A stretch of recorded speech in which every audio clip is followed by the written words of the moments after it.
দুর্গাপুরে হঠাৎ করে ঝোড়ো হাওয়ার সাথে বৃষ্টি। বিকালে হঠাৎ করেই শুরু হয় ঝোড়ো হাওয়ার তাণ্ডব আর বৃষ্টি।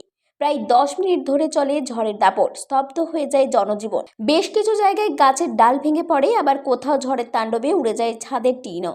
পাশাপাশি দুর্গাপুরের জাংশন মলের সামনের অংশের সেট ঝড়ের হাওয়ায় উড়ে যায়। মল সংলগ্ন বেশ কিছু স্টল ঝড়ে ব্যাপক ক্ষয়ক্ষতি হয়। এছাড়াও দুর্গাপুর শহরের বিভিন্ন ব্যস্ততম রাস্তায় গাছ পড়ে জনজীবন ব্যাহত হয়। জলমগ্ন হয় একাধিক এলাকা। শহরের বেশ কিছু এলাকায় প্রায় ঘণ্টাখানেক ধরে বিদ্যুৎ বিচ্ছিন্ন থাকারও খবর পাওয়া যায়। প্রশাসনিক যুদ্ধকালীন তৎপর জনজীবন স্বাভাবিক করার চেষ্টাও করছে।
দুর্গাপুর থেকে কৌশিক বসুর রিপোর্ট, 99 নিউজ বাংলা।